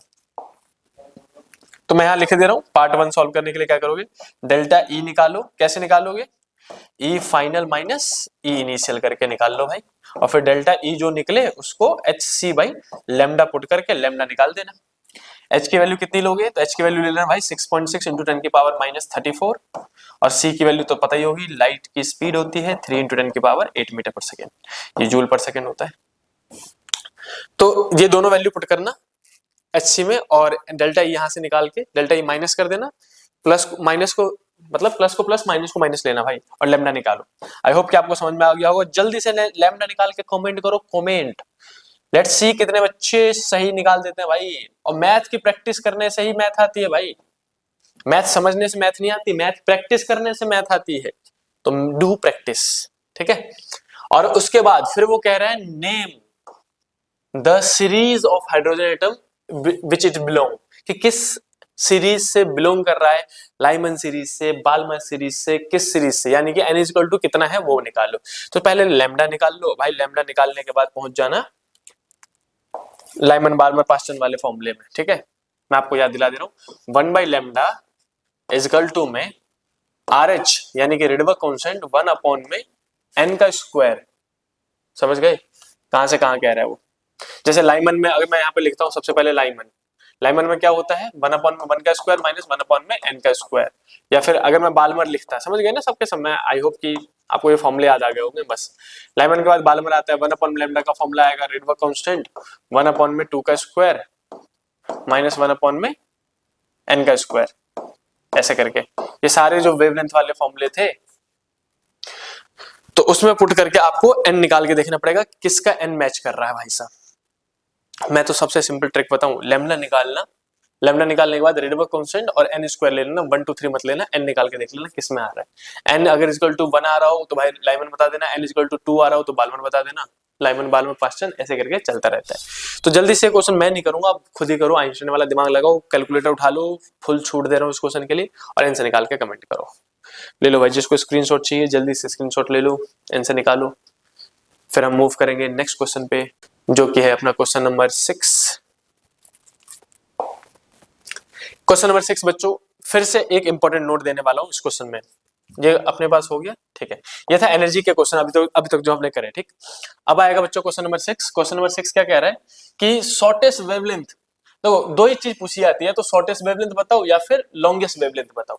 मैं पहले ट्रिक बता दे रहा हूं आपको, नोट लिख लेना इसको भी। नोट नंबर 4 एनर्जी वाला था, 3 नोट मैंने पहले लिखवा दिए थे। नोट नंबर 5 क्या है कि अगर आपसे पूछा जाए किसी में भी, लाइमन बाल्मर पास्टन ब्रैकेट, बच्चों को बड़ा बड़ा कंफ्यूज करता है भाई। तो अगर वो आपसे पूछे कि बताओ शॉर्टेस्ट वेवलेंथ कितना होगा लाइमन सीरीज का, या फिर बोले कि लॉन्गेस्ट वेवलेंथ कितना होगा, लॉन्गेस्ट या फिर हाईएस्ट कुछ भी कह सकते हैं ऐसे करके, तो लॉन्गेस्ट वेवलेंथ कितनी होगी पास्टन सीरीज का, किसी का भी नाम लिख देंगे वो, ठीक। तो जब भी आपसे शॉर्टेस्ट पूछा जाए तो आपको उनके फॉर्मूले तो याद ही है, मैंने अभी फॉर्मूले बताए थे। कॉमन फॉर्मूला क्या था, 1 अपॉन में लैम्डा इक्वल टू में R H Rydberg constant. Rydberg constant की वैल्यू आपको हमेशा गिवन होगी 109677 जो होती है, पेपर के पहले पेज पे आ जाया करना, नाम पता हो तो, ठीक। अब यहाँ पे 1 अपॉन में जिसका भी नाम हो, जैसे 2 का स्क्वायर माइनस 1 अपॉन में n का स्क्वायर होता है ना। 2 मतलब कौन है, बाल्मर, ये है बाल्मर। सबसे पहले किसने खोजा था, बाल्मर ने खोजा था। बाल्मर किस पे काम कर रहा था, विजिबल रे पे काम कर रहा था भाई। तो ऐसे करके सबका विजिबल रे भी काम याद होना चाहिए। देखो मैं ऐसे लिख ही दे रहा हूँ आपको, कहीं मैंने किसी न किसी वीडियो में अभी रिसेंटली लिखा भी था, Lyman Balmer Paschen, Paschen Brackett और पी फंड, यही नाम थे जो आप 11th क्लास से पढ़ते आ रहे हो। बाल्मर ने सबसे पहले खोजा था, सबसे पहले इंपेरिकल फॉर्मूला खोजने वाला कौन था? बाल्मर। बाल्मर ने किस पे काम किया था भाई? विजिबल रे पे काम कर रहे थे वो, इसलिए जल्दी से खोज लिया उन्होंने, विजिबल रे। लाइमन किस पे काम कर रहे थे? तो यूवी रे पे काम कर रहे थे। इन्होंने दूसरे नंबर पे खोजा, सेकंड नंबर पे ये थे भाई, लेकिन उनका एन की वैल्यू 1 है इसलिए ऊपर लिखते हैं हम। और बाकी सब ने जो है वो इंफ्रारेड पे काम किया था, इंफ्रारेड पे काम किया था। ठीक, तो ये रे भी पता होना चाहिए कौन किस रे पे काम कर रहा था। लाइमन में 1/1 का स्क्वायर माइनस एन का स्क्वायर, बाल्मर में 2 का स्क्वायर माइनस एन का स्क्वायर, पास्चन में 3 का स्क्वायर माइनस एन का स्क्वायर, फिर ब्रैकेट में 4 का स्क्वायर माइनस एन का स्क्वायर, ऐसे करके चलता रहेगा भाई। ठीक, लेकिन याद रखना सबसे पहले जो इंपेरिकल फॉर्मूला दिया था वो बाल्मर ने दिया था। ठीक है, अब आपसे पूछा जाएगा कि इनमें किसी भी सीरीज में बताओ शॉर्टेस्ट वेवलेंथ कितनी होगी। तो जब भी आपसे बोला जाए शॉर्टेस्ट, तो ये जो एन है ना, एन की वैल्यू ले लेना भाई इन्फिनिटी। किसी का भी बोले कि बताओ बाल्मर का शॉर्टेस्ट, तो एन की वैल्यू इन्फिनिटी, 1/∞, यानी कि 0 हटाया, आरएच को 1/2 का स्क्वायर यानी कि 4 से डिवाइड किया, वैल्यू निकाल के बता दिया। लेकिन वो बोले कि ना भाई हमें लॉन्गेस्ट वेवलेंथ बताओ, तो लॉन्गेस्ट वेवलेंथ के लिए बच्चों एन की वैल्यू जो है वो जिसका भी नाम बोले उसका नेक्स्ट नंबर लेना पड़ेगा, नेक्स्ट नंबर। बेस्ट चीज बता रहा हूं मैं आपको, बेस्ट कॉन्सेप्ट बता रहा हूं। जैसे बोले कि बाल्मर का लॉन्गेस्ट बताओ, तो बाल्मर में कितना नंबर आता है? 2, तो यहाँ पे एन की वैल्यू में 3 का स्क्वायर लेना पड़ेगा। बोल दे कि भाई पास्चन का बताओ लॉन्गेस्ट, तो पास्चन में कितना आएगा? नंबर 3, तीसरे पे ना, तो 3 का स्क्वायर आएगा, तो आपको एन की वैल्यू 4 लेनी पड़ेगी। जो भी यहाँ पे नंबर लिखा उसका अगला नंबर लेना है लॉन्गेस्ट में, और शॉर्टेस्ट में इन्फिनिटी लेना है, हर केस में, हर केस में। तो अब ये मेन कॉन्सेप्ट था, इसको जल्दी से लिख लो, फिर ये क्वेश्चन करा देता हूँ। क्वेश्चन नंबर 2022 का है ये। जल्दी से भाई इस वीडियो को पॉज करो या फिर स्क्रीनशॉट ले लो इसकी, जल्दी से पॉज करो, स्क्रीनशॉट ले लो, फिर मूव करते हैं इस क्वेश्चन में। क्वेश्चन कह रहा है कि shortest wavelength of the Lyman series, Lyman series का जो शॉर्टेस्ट वेवलेंथ है वो इतना आ रहा है इनका, तो इनकी वैल्यू इन्फिनिटी रखी होगी उन्होंने। ठीक है, फिर कह रहा है calculate the shortest wavelength of Balmer series, Balmer का सीरीज कर दो भाई। अब आप ही करो भाई, ये सब क्वेश्चन मैं ना करूंगा, छोटे मोटे क्वेश्चन बताओ, छोटे मोटे क्वेश्चन करूंगा मैं आपको हिंट दे रहा हूं, इसका भी आंसर आप कमेंट करोगे। जिस भी बच्चे ने कमेंट करा उसकी मैथ अच्छी हो जाएगी भाई, बोर्ड में नंबर अच्छे आएंगे। आ जाओ, लगा देना 4 लाइमन, पहले लाइमन का दे रखा, तो लाइमन का लगा दो, आंसर निकाल दो। कौन सा कह रहा है? शॉर्टेस्ट वेवलेंथ के लिए एन कितना लेते हैं? इन्फिनिटी। तो मैं यहाँ पे लिखी छोटा सा फॉर्मूला बना ही देता हूँ, शॉर्टेस्ट वेवलेंथ, बार बार करना नहीं पड़ेगा, ट्रिक बता दे रहा हूँ, बाकी तो आप समझ ही गए। एक बार शॉर्टेस्ट लाइमन में पुट करो, एक बार बाद में पुट करो, आंसर निकाल दो। तो मैं यहाँ पे लिखूंगा 1/λ इक्वल टू में RH अपॉन में जिसका भी नाम बोला जाए उसका n का स्क्वायर, जैसे लाइमन बोल रहा है तो 1 का स्क्वायर, बाल्मर बोल रहा है तो 2 का स्क्वायर। शॉर्टेस्ट के लिए तो दूसरा इन्फिनिटी हो जाएगा, 1 अपॉन में इन्फिनिटी 0, लिखने की जरूरत नहीं है। तो लाइमन में 1 बाई जो लैम्डा है, 1/λ, इसको मिटाओ, सही से लिखेंगे इसको, 1/λ ऑफ लाइमन लिख रहा हूं मैं, लैम्डा L इक्वल टू में लिखा जाएगा रिडबर्ग कांस्टेंट अपॉन में 1 का स्क्वायर, और 4 बाल्मर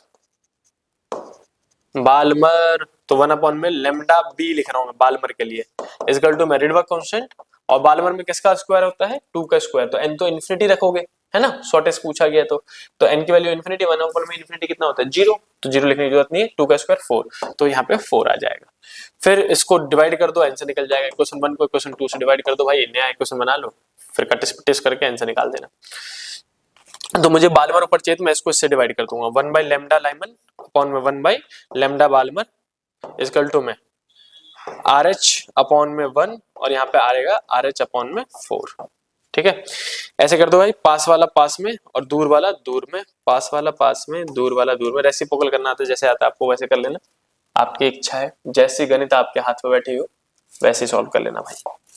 तो मुझे दिख रहा है लैम्डा बाल्मर ऊपर चला जाएगा, लैम्डा लाइमन नीचे रहेगा, रिडबर्ग नीचे जाएगा और 4 रिडबर्ग हो जाएगा, 4 टाइम्स ऑफ RH अपॉन में RH, RH से RH कट जाएगा, इसको मल्टीप्लाई कर दो, तो लैम्डा बाल्मर जो है वो 4 टाइम्स ऑफ लैम्डा लाइमन आएगा, मल्टीप्लाई कर लो भाई, आंसर निकाल लेना इसका 4 गुना 931.4 एंगस्ट्रॉम को 4 से मल्टीप्लाई कर दो।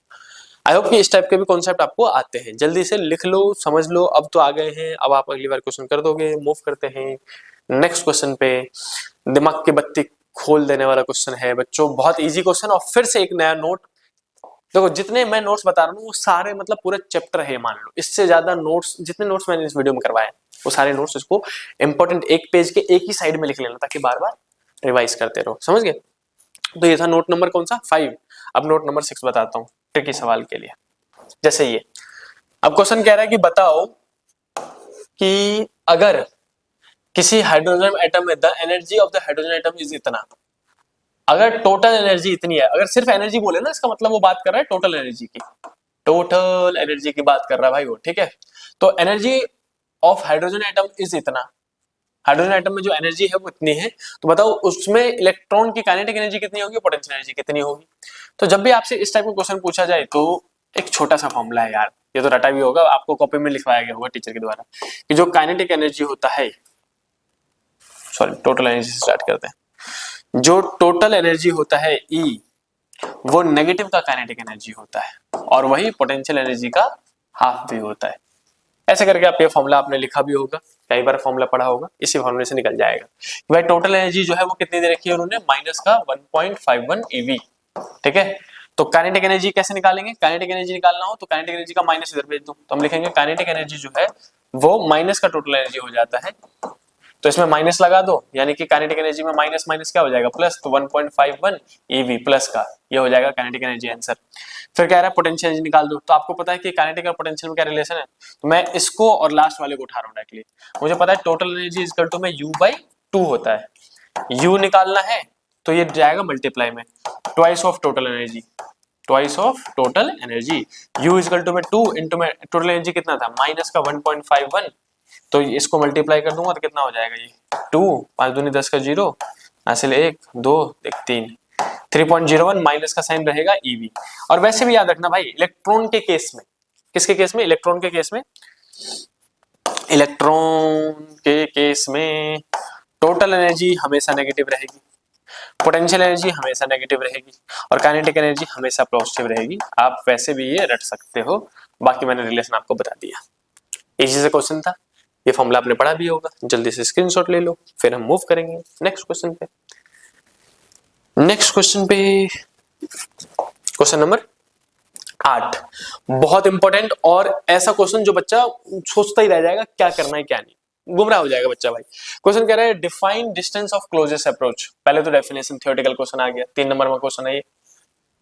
बताओ क्लोजेस्ट अप्रोच क्या होता है, क्लोजेस्ट अप्रोच मतलब होता है, ये वही वाला कॉन्सेप्ट है जो आपको समझा रहा हूं। देखो न्यूक्लियस मान लो, ठीक है, न्यूक्लियस है और यहां से आपने अल्फा पार्टिकल फेंक के मारा ऐसे करके, तो न्यूक्लियस पे कौन सा चार्ज होता है, पॉजिटिव, सारे के सारे प्रोटॉन्स होते हैं ना यहाँ पे, तो हाईली पॉजिटिवली चार्ज होता है न्यूक्लियस, जैसे गोल्ड फोइल का रदरफोर्ड ने लिया था, तो इतना बड़ा पॉजिटिव चार्ज है, बहुत सारे प्रोटॉन्स है, और एक अल्फा पार्टिकल है उसमें भी twice of positive charge of proton होता है, तो ये भी प्लस चार्ज है, ये भी प्लस चार्ज है। जब आप अल्फा पार्टिकल को फेंकोगे बिल्कुल सीध में फेंकोगे इसके, तो सिंपल सी बात है जब अल्फा पार्टिकल जा रहा होगा तो ये न्यूक्लियस उसको रिपेल कर रहा होगा, पॉजिटिव में रिपल्सन होता है, तो जब वो रिपेल कर रहा होगा तो एक टाइम ऐसा आएगा कि जहां जाके वो रुक जाएगा, अल्फा पार्टिकल आगे मूव नहीं कर पाएगा रिपल्सन की वजह से, सही बात है।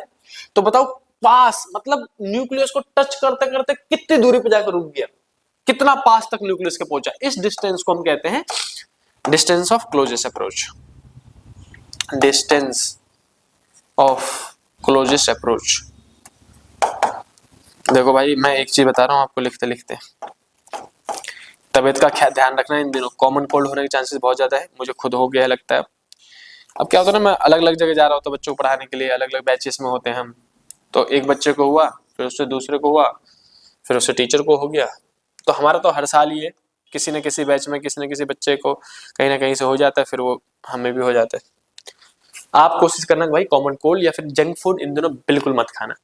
देखो सिंपल सी बात है, अगर आप चाहते हो कि आपके बोर्ड में अच्छे नंबर आए तो 2-3 चीजों तो करनी पड़ेगी। पहले तो आपको रिवीजन इंक्रीज करना पड़ेगा, जितना ज्यादा हो सके चीजों को रिवाइज करो। दूसरा राइटिंग प्रैक्टिस करनी पड़ेगी, लिखना बहुत ज्यादा है आपको, रिवीजन करना है, लिखना है। तीसरा जंक फूड नहीं खाने हैं, मैं जेन्युइनली कह रहा हूँ, जंक फूड बिल्कुल मत खाना, बिल्कुल अवॉइड कर दो, सिर्फ घर की दाल रोटी जो सब्जी बन रही है वही खाओ भाई। बिल्कुल मोमोस नहीं खाने, बिल्कुल बर्गर पिज्जा बिल्कुल नहीं खाने भाई, बिल्कुल ही, मतलब 2 महीने के लिए तो कट ऑफ हो जाओ, क्योंकि गलती से भी आपकी एक चीज की वजह से भी तबीयत खराब हुई ना, पूरे साल की मेहनत चली जाती है बच्चों की। इसीलिए बच्चों इन दिनों तो बिल्कुल ही अवॉइड करना जंक फूड। और ऐसे लोग जिनका कॉमन कोल्ड हो रखा है या फिर ऐसे कोई मतलब वायरल हो रखा हो तो उनसे दूर रखना। कुछ होता नहीं है वायरल में तो चलो 3 दिन 4 दिन में ठीक हो जाता है, लेकिन वो 3 4 दिन भी आपके लिए बहुत क्रूशियल है इन दिनों, ठीक है। और जंक फूड बिल्कुल मत खाना भाई, बहुत सिंपल सी राय दे रहा हूँ। चलो अब आपको समझ में आ गया डिस्टेंस ऑफ क्लोजर अप्रोच क्या होता है। आप बोलोगे it is the minimum distance between nucleus and alpha particle when it is projected towards the nucleus, ठीक है। ये आप डेफिनेशन लिख लोगे भाई। क्वेश्चन कह रहा है कि an alpha particle of kinetic energy K is bombarded on the thin gold foil, the distance of closest approach is R। अब वो कह रहा है कि जब मैंने एक अल्फा पार्टिकल लिया, दूसरा केस ले लेते हैं, फिर से एक अल्फा पार्टिकल लिया और उसको काइनेटिक एनर्जी दी K। कितनी एनर्जी दी हमने उसको? K। तो वो न्यूक्लियस के पास यहां तक पहुंचा, मान लेते हैं यहां तक गया, और ये जो डिस्टेंस है वो R है फिलहाल। न्यूक्लियस के कितना पास तक पहुंच गया? R डिस्टेंस पार तक पहुंच गया। अब अगर वो कह रहा है कि what will be the distance of closest approach when the alpha particle is kinetic energy double कर दिया जाए। अगर kinetic energy को डबल कर दूं, जो मैंने kinetic energy पहले k दी थी उसको अब मैं आपको 2k दे दूं, kinetic energy दे दूं 2k डबल ऑफ इनिशियल, तो बताओ अब कितना पास तक उसके पहुंचेगा न्यूक्लियस के, ये डिस्टेंस बताओ अब कितना होगा। तो वैसे तो बच्चा अगर आप में से कोई ट्रिक लगाए तो सिंपल सी बात, ज्यादा एनर्जी के साथ फेंका तो ज्यादा पास तक जा पाएगा, तो काइनेटिक एनर्जी डबल रेडियस आधा हो जाएगा, वैसे आप बता सकते थे, लेकिन फिर भी मैं फॉर्मूले से बता देता हूँ। देखो आप याद रखोगे कि इस केस में जो होता है ना, वर्क डन इक्वल टू में हम पोटेंशियल एनर्जी कह रहे होते हैं कई बार। वर्क डन का फॉर्मूला क्या होता है? फोर्स इनटू में डिस्टेंस इक्वल टू में काइनेटिक पोटेंशियल एनर्जी का फॉर्मूला क्या होगा? k q1 q2 by r। ये वाला फॉर्मूला पढ़ा है आपने। दूसरी बार अब यहाँ पे हो क्या रहा है कि वर्क डन तो कर ही नहीं रहा हूं, ये कोर नंबर कॉन्सेप्ट नंबर 1। अगर किसी को कॉन्सेप्ट सीखना हो भाई आगे के लिए, सीयूटी के लिए, नीट के लिए, तो ये सब लिखते रहना।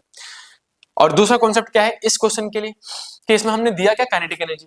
काइनेटिक एनर्जी धीरे धीरे किस में कन्वर्ट हो गया? पोटेंशियल एनर्जी में, है ना। कैसे कि धीरे पहले हाई स्पीड में मूव कर रहा है तो काइनेटिक एनर्जी, और काइनेटिक एनर्जी धीरे धीरे रुक रहा है, वो ऑब्जेक्ट है ना, धीरे धीरे रुक रहा है फिर रेस्ट पे आ गया। यानी कि मोशन वाली जो एनर्जी है वो रेस्ट वाली एनर्जी में कन्वर्ट हो गई, यानी कि काइनेटिक एनर्जी जो है वो पोटेंशियल एनर्जी में कन्वर्ट हो गई। तो हम बोलेंगे काइनेटिक एनर्जी ही पोटेंशियल एनर्जी के बराबर होगा। Kinetic energy is equal to में पोटेंशियल एनर्जी का फॉर्मूला क्या होगा? k q1 q2 by r। ये फॉर्मूला लिख सकते हैं ऐसे करके। तो क्लोजेस्ट अप्रोच में दोनों में से कुछ भी लिख सकता है। कई बार वो फोर्स पूछ लेते हैं तो फोर्स यहां से निकाल देना, वर्क डन वाला कॉन्सेप्ट लगा देना, या तो वर्क डन पोटेंशियल एनर्जी में कन्वर्ट हो रहा होगा या फिर काइनेटिक एनर्जी पोटेंशियल एनर्जी में। दो ही कॉन्सेप्ट है बच्चों पूरा क्लोजेस्ट अप्रोच में, एक डेफिनेशन एक समझ में आना चाहिए और ये दो कॉन्सेप्ट। कि कई बार फोर्स डिस्प्लेसमेंट वगैरह वगैरह दे दे कि भाई हमने इतने फोर्स से फेंका, इतना बताओ तो डिस्प्लेसमेंट बताओ वगैरह वगैरह, तो उस टाइप का क्वेश्चन दे दे तो ये वाला, और नहीं तो काइनेटिक एनर्जी दे दे तो ये वाला। तो आपको दिख रहा है कि k q1 q2 तो कांस्टेंट रहेगा, काइनेटिक एनर्जी जो है वो इनवर्सली प्रोपोर्शनल टू r आ रहा है, यानी कि काइनेटिक एनर्जी को मैं डबल कर दूं तो रेडियस आधा हो जाएगा, वैसे आंसर आ गया इसका। ठीक है, तो इसको सही से लिख लेना भाई। स्क्रीन शॉट ले लो, शॉट ले लो, स्क्रीन शॉट कह रहा हूं मैं, स्क्रीन शॉट ले लो, शॉट स्क्रीन शॉट पे। चलो भाई अब मूव कर रहे हैं नेक्स्ट क्वेश्चन पे, क्वेश्चन नंबर 9। बहुत इंपॉर्टेंट 2016 का क्वेश्चन है, और पता है बच्चों 2016 और 2025 के ये दो पेपर बने हैं 10 साल के इंटरवल में। इतने अच्छे पेपर की पूछो मत। 2016 का अगर कोई पेपर सॉल्व करेगा तो उसको समझ में आ जाएगा कि सीबीएसई ने मतलब सारी खुंदस उसी पेपर में निकाल ली थी, और उसके बाद 2025 में खुंदस निकाली उन्होंने। मतलब बहुत अच्छा पेपर बनाया था, ये मान लो बहुत अच्छा। जो बोर्ड लेवल, मतलब बोर्ड में इतना पढ़ाया नहीं जाता ना बच्चों को, जिस लेवल के आप क्वेश्चन पूछ ले रहे हो। आपके स्कूल में टीचर है नहीं, आप टीचर सही से पढ़ा नहीं रहे, चैप्टर गायब कर दे रहे हैं, चैप्टर बच्चों को कह रहे खुद पढ़ लेने, तो छोटा सा चैप्टर है। बहुत आपके स्कूल में भी कई बार बोला गया होगा कि अरे ये चैप्टर तो बहुत आसान है, या फिर टीचर आया बोर्ड पे लिखाता चला गया और 1 दिन में 2 दिन में चैप्टर खत्म कर दिया। भाई जो चैप्टर मतलब कम से कम 10 क्लासेस के हैं, उसको भी चैप्टर 2 क्लासेस में खत्म कर दिया। 10 घंटे का चैप्टर को 2 घंटे में खत्म कर देते हैं। तो बच्चों को क्या समझ में आएगा? बच्चा कौन सा मतलब बहुत बार पढ़ चुका है कि भाई पहले कहीं से पढ़ रखा है, उसको 2 घंटे में भाई जिंदगी में पहली बार वो चैप्टर सुन ही रहा है बच्चा।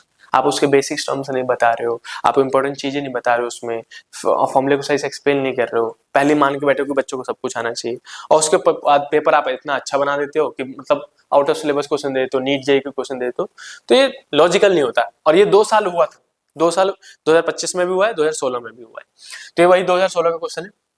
क्वेश्चन कह रहा है कि स्टेट, उसको 3 नंबर का क्वेश्चन है और इतना लेंदी क्वेश्चन है, अगर आप उसको सही से लिखने जाओगे ना कम से कम 3 से 4 पेज भर जाएंगे भाई से। State Bohr quantization condition define, how does the de Broglie hypothesis explain stationery.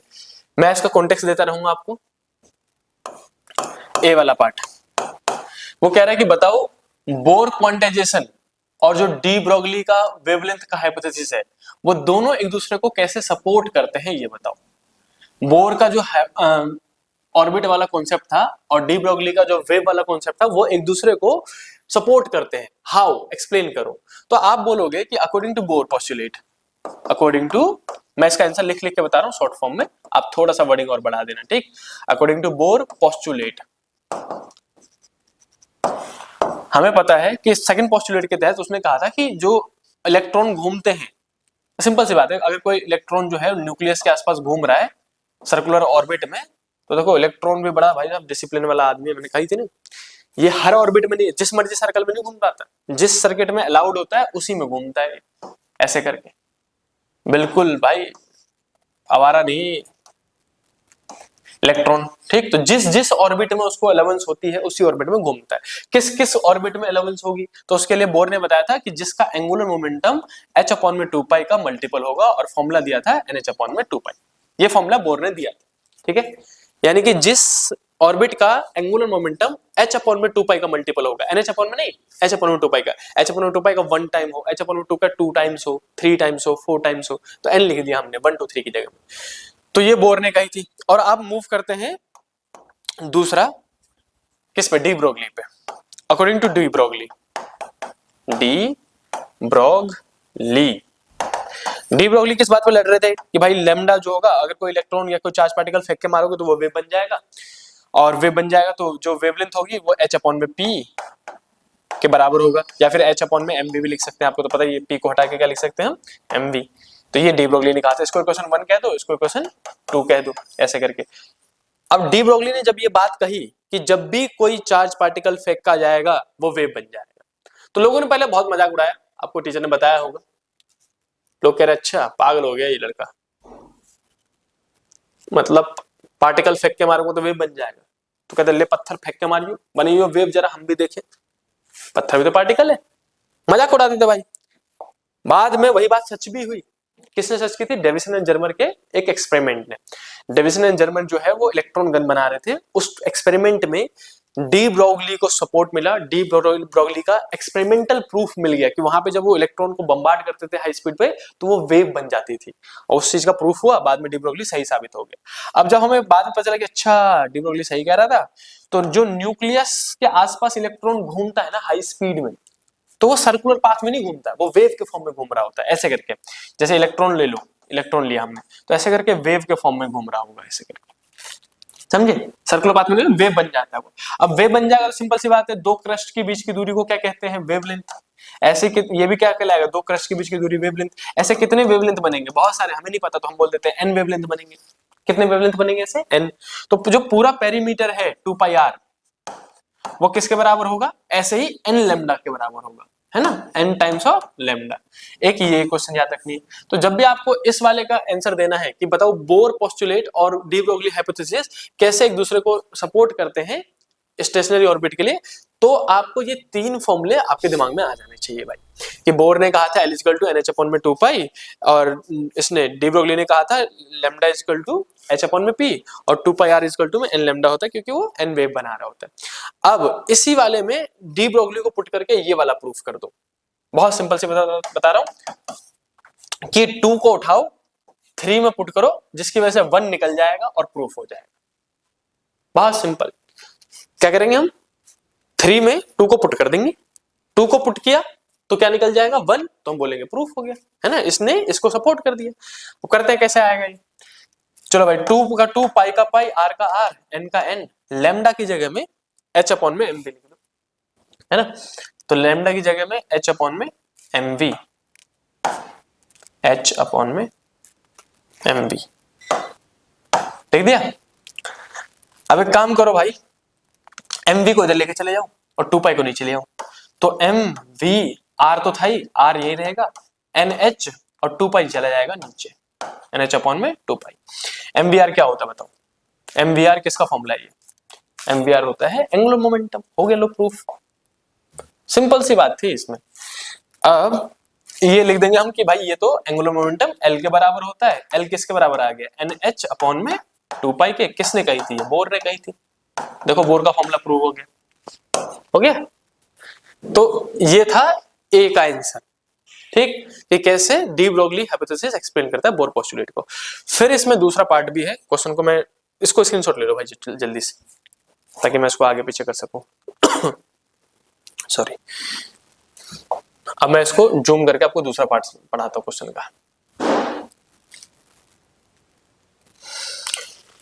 Question का दूसरा पार्ट कह रहा है बच्चों कि बताओ find the relation between the three wavelength lambda 1 lambda 2 lambda 3 of the energy level. अब ये एनर्जी बैंड डायग्राम ये बहुत फेमस क्वेश्चन हुआ करता था एक टाइम, सच्ची बता रहा हूँ, अभी भी आ सकता है, इस साल भी आ सकता है। क्वेश्चन क्या है? कैसे करके एनर्जी डायग्राम दे देंगे कि लैम्डा 1 यहाँ से यहाँ है, लैम्डा 2 यहाँ से यहाँ है, लैम्डा 3 यहाँ से यहाँ है। तो बताओ इन तीनों में आपस में फॉर्मूला क्या होगा? बच्चे लिख के आ जाते हैं lambda 1 plus lambda 2 equal to lambda 3। बिल्कुल ही भंडवा है भाई साहब, कुछ भी लिख देते हैं भाई साहब। आप ठीक है, दिख रहा है कि 1 है और ये 2 है और ये 3 है, तो यहाँ से यहाँ फिर पूरा से पूरा। तो इसमें एनर्जी का कॉन्सेप्ट लगाना पड़ता है, वेवलेंथ का थोड़ा लगाओगे। मैं इस क्वेश्चन को ऊपर करके एक्सप्लेन करता हूँ यहीं पे। ठीक है, पार्ट बी। जब भी इस टाइप का क्वेश्चन आए तो क्या करोगे? देखो मैं इस क्वेश्चन का सिर्फ आंसर नहीं बता रहा हूँ आपको पूरा कॉन्सेप्ट सिखा दे रहा हूँ कि इस टाइप का कोई भी क्वेश्चन आए आप आराम से कर लोगे भाई। ABC दे देंगे, 1 2 3 दे देंगे, एनर्जी दे देंगे, कुछ भी दे देते हैं इस साइड में। हो सकता है अभी 2 दिया फिर 3 दे दे, तो आपको बोल दिया जाएगा लेट सपोज कि यहाँ पे लैम्डा 1 है भाई, यहाँ पे लैम्डा 2 है और यहाँ पे पूरा लैम्डा 3। तो बताओ आपस में रिलेशन क्या होगा, कैसे जुड़ेंगे ये? तो आप बोलोगे देखो यहाँ की जो एनर्जी होगी E1 कह दो, यहाँ की जो एनर्जी उसको E2 कह दो, यहाँ की जो एनर्जी है वो E3 कह दो। ये मत बोलना कि लैम्डा 1 प्लस में लैम्डा 2 इक्वल टू में लैम्डा 3 हो जाएगा। भाई ये कभी नहीं होगा, बराबर हो ही नहीं सकते, पॉसिबल ही नहीं। लैम्डास बराबर नहीं होते, एनर्जी बराबर होती है। यहाँ की एनर्जी और यहाँ की एनर्जी, दोनों की एनर्जी जोड़ दो तो पूरी की एनर्जी हो जाएगी। एनर्जी बराबर होता है, याद रखना इस टाइप के कॉन्सेप्ट में लैम्डा वैम्डा फ्रीक्वेंसी बराबर नहीं होती, एनर्जी बराबर होता है। तो हम बोलेंगे कि E1 जो है प्लस में E2 बराबर हो जाएगा किसके? E3। एनर्जी हमेशा बराबर होगा। अब एनर्जी का फॉर्मूले खोल दो। एनर्जी का फॉर्मूला क्या खोलोगे? इसको खोलोगे HC बाई लैम्डा 1, फॉर्मूला होता है ना HC बाई लैम्डा। फिर इसको क्या खोलोगे? HC बाई लैम्डा 2 और इसको क्या खोलोगे? HC by lambda 3। HC common आके कट जाएगा, 1 by lambda 1 plus 1 by lambda 2 equal to में 1 बाई लैम्डा 3 हो जाएगा। ये हमारा आंसर हो जाएगा, यानी कि 1 अपॉन करके जुड़ेंगे लैम्डा 1 लैम्डा 2 और लैम्डा 3। इस टाइप से निकाला जाता है। आई होप कि आपको समझ में आ गया। अगर मैं तीसरा भी दे दूं, चौथा भी दे दूं, तो भी आप सेम तरीके से करोगे कि E1 E2 E3 को जोड़ के बड़े वाले के बराबर रख दिया। मैं आपको एक होमवर्क दे देता हूं इसमें, जल्दी से एक क्वेश्चन इसी में करके दिखाओ। अगर आपको ये पूरा समझ में आ गया तो मैं यहाँ पे कर दे रहा हूँ साइड में, स्क्रीनशॉट भाई एक साथ ले सकते हो। होमवर्क HW, क्या कह रहे हो? बचपन से आज तक इस होमवर्क से ही छुटकारा ना मिल रहा है मेरे को। इस बार मैं आपको 3 एनर्जी लेवल देता हूँ, ठीक है? लेट्स सपोज कि यहां से यहां तक लैम्डा 1 है और यहां से यहां तक लैम्डा 2 है, ठीक है? और यहां से यहां तक, यहां से यहां तक, रुक जाओ भाई, मन से क्वेश्चन बना रहा हूं। लैम्डा 3 है ये पूरा, ठीक? और यहां से यहां तक लैम्डा 4 है। तो बताओ रिलेशन क्या होगा लैम्डा 1 लैम्डा 2 लैम्डा 3 में? Lambda 1 lambda 2 lambda 3 and lambda 4, इनमें रिलेशन बता दो। आंसर लिख दे रहा हूं, आंसर चेक कर लेना भाई। इसका आंसर आएगा 1 बाय लैम्डा 1 प्लस में 1 by lambda 2 plus 1 by lambda 4 equal to में 1 बाय लैम्डा 3। ये आएगा इसका आंसर। आई होप कि आपको समझ में आ ही गया हो। ऐसे क्वेश्चंस आ सकते हैं तो आप एनर्जी को जोड़ लेना, ठीक है? चलो जल्दी से इसका भी स्क्रीनशॉट ले लो। मूव करते हैं नेक्स्ट क्वेश्चन पे, क्वेश्चन नंबर 10। अभी है लास्ट न्यूमेरिकल, इसका 2 डेरिवेशन मैं आपको बताऊंगा, फिर हम मूव कर जाएंगे आपके होमवर्क की तरफ, जो मैंने बहुत सारे क्वेश्चन एक्स्ट्रा दिए हैं, जो इन्हीं कॉन्सेप्ट पे बार बार रिपीटेड क्वेश्चन है ना, वो आप खुद प्रैक्टिस करना, उसके आंसर्स भी दे रखे हैं। तो बच्चों अब क्वेश्चन नंबर 10 क्या कह रहा है कि the kinetic energy of the electron orbit of the first excited state of the hydrogen atom has इतना energy. Determine the de Broglie wavelength. अगर एनर्जी इतनी है तो डी ब्रोगली वेवलेंथ निकाल दो भाई, इजी सही है कि फर्स्ट एक्साइटेड स्टेट में एनर्जी इतनी है। एनर्जी इक्वल टू कितना दे रखा है 3.4 ईवी। ठीक, ईवी को पहले बच्चों जूल में कन्वर्ट कर लेना, तभी जाके वेवलेंथ मीटर में निकल जाएगा। तो एनर्जी को जूल में कैसे कन्वर्ट करोगे, जो भी नंबर आपको ईवी में दे रखा हो 3.4, उसको चार्ज ऑफ इलेक्ट्रॉन ई मतलब होता है चार्ज ऑफ इलेक्ट्रॉन से मल्टीप्लाई कर दो 1.6 × 10⁻⁹ से। अब जो वैल्यू मल्टीप्लाई करके आएगी वो जूल में आ जाती है। सिंपल सा है ना। ईवी से जूल में कैसे जाते हैं, जो नंबर दे रखा हो उसको चार्ज ऑफ इलेक्ट्रॉन से मल्टीप्लाई कर दो। अब जैसे आपने एनर्जी निकाल ली, आपको कह रहे डी ब्रोगली वेवलेंथ, तो कोई सा भी वेवलेंथ बोले, डी ब्रोगली वो वेवलेंथ, अरे वेवलेंथ ही बोल रहा है भाई। तो वेवलेंथ के लिए आप सीधे सीधे आपका दिमाग सबसे पहले hc/λ पे जाना चाहिए। एनर्जी आपने यहाँ से निकाल ली, इस एनर्जी को यहाँ पे पुट करो, h की वैल्यू पुट करो, c की वैल्यू पुट करो, लैम्डा निकाल के दे दो। तो भाई जल्दी से आप ही निकालो, कमेंट करो कि कितना आंसर आ रहा है। कैलकुलेटर यूज कर सकते हो घर पे, लेकिन बोर्ड में कैलकुलेटर नहीं मिलेगा आपको। मूव करते हैं नेक्स्ट क्वेश्चन पे। So that the radius of the orbit in an hydrogen atom is varies with n square, n is the principal quantum number। कि वो कह रहा है कि बताओ रेडियस जो है वो directly proportional to n square होता है। इसको प्रूफ करो, प्रूव्ड लिख दिया मैंने, प्रूव करना है। ठीक है, ये आपको प्रूव करना है। तो भाई इसका ये छोटा सा एक डेरिवेशन है, ये वाला डेरिवेशन कर जरूर लेना। इस चैप्टर में से इस डेरिवेशन के आने के चांसेस सबसे ज्यादा है, ये मान लो। दो इंपॉर्टेंट डेरिवेशन बता रहा हूं मैं इसमें, दो इंपॉर्टेंट डेरिवेशन बताऊंगा, जो कि है पहला ये वाला रेडियस का फॉर्मूला, और दूसरा वेलोसिटी या फिर टाइम पीरियड में से कोई एक आ सकता है। कैसे निकालते हैं मैं बता दे रहा हूँ। सबसे पहले आप क्या करोगे कि आप बोलोगे कि जब भी इलेक्ट्रॉन जो है वो किसी न्यूक्लियस के आसपास घूमता है, तो न्यूक्लियस पे कौन सा चार्ज, पॉजिटिव का चार्ज, इलेक्ट्रॉन पे कौन सा, नेगेटिव। तो इलेक्ट्रोस्टैटिक फोर्स लगता है, और वही फोर्स सेंट्रीपिटल फोर्स के बराबर होगा, क्योंकि जब भी घूम रहा है वो सेंटर की तरफ ही लग रहा होता है। तो आप यहाँ पे बोलोगे डेरिवेशन स्टार्ट करते समय कि जो Fe है वो सेंट्रीपिटल फोर्स के बराबर होगा। Fe का फॉर्मूला क्या लिखोगे, के Q1 Q2 तो E स्क्वायर हो जाएगा, इस पे भी चार्ज E, इस पे भी चार्ज E, क्योंकि हाइड्रोजन एटम होता है, अपॉन में R स्क्वायर इक्वल टू में mv²/r। के को भी खोल देना भाई, E अपॉन में 4πε0 R स्क्वायर इक्वल टू में, देखो एक R से एक R काट ही देना, एक R से एक R काट दिया मैं, तो यहाँ से इसको मैं मिटा दूंगा। ओहो पूरा चला गो, ये R नहीं है, ठीक है, R स्क्वायर नहीं है, इक्वल टू में mv² बचेगा, बच गया। अब यहाँ से R निकाल लो या फिर V निकाल लो, यहाँ से कोशिश करना V निकाल लो। तो अगर मैं V² निकाल लूं, मैं दिख रहा है V² निकालूंगा तो m डिवाइड में चला जाएगा, तो आप लिखोगे V² इक्वल टू में E² अपॉन में 4πε0 Rm। ये हमने V² की वैल्यू निकाल ली।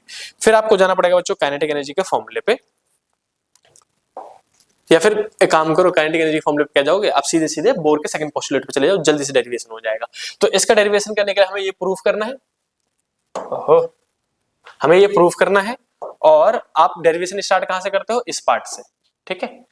डायग्राम बनाया, ये लिखा, इलेक्ट्रोस्टैटिक फोर्स के बराबर किया, यहाँ से V² निकाल दिया। फिर आप कहोगे V वैसे निकाल लेना चाहिए, V² निकाला मैंने। फिर आप कहोगे according to Bohr postulate, according to Bohr second postulate, Bohr postulate second, first second याद हो तो सीधे सीधे बोर पोस्टुलेट लिख लिया करो आप। अकॉर्डिंग टू बोर पोस्टुलेट हमें पता है कि एंगुलर मोमेंटम का फॉर्मूला उसने बताया था कि भाई NH अपॉन में 2π के बराबर होता है ना। एंगुलर मोमेंटम को खोल दो, आप लिखोगे एंगुलर मोमेंटम की जगह में mvr इक्वल टू में NH अपॉन में 2π, और यहाँ से V निकाल के इसमें पुट कर दो, R का फॉर्मूला निकल जाएगा सीधे सीधे। तो मैं कर ही देता हूँ, कर दूं क्या आप कर लोगे, चलो जल्दी जल्दी मैं कर देता हूँ। m का m, V निकालना है तो स्क्वायर हटाऊंगा तो रूट लग जाएगा, रूट लगेगा तो यहाँ से आ जाएगा भाई, आप इसके आगे करके देखना, जल्दी जल्दी बताऊंगा।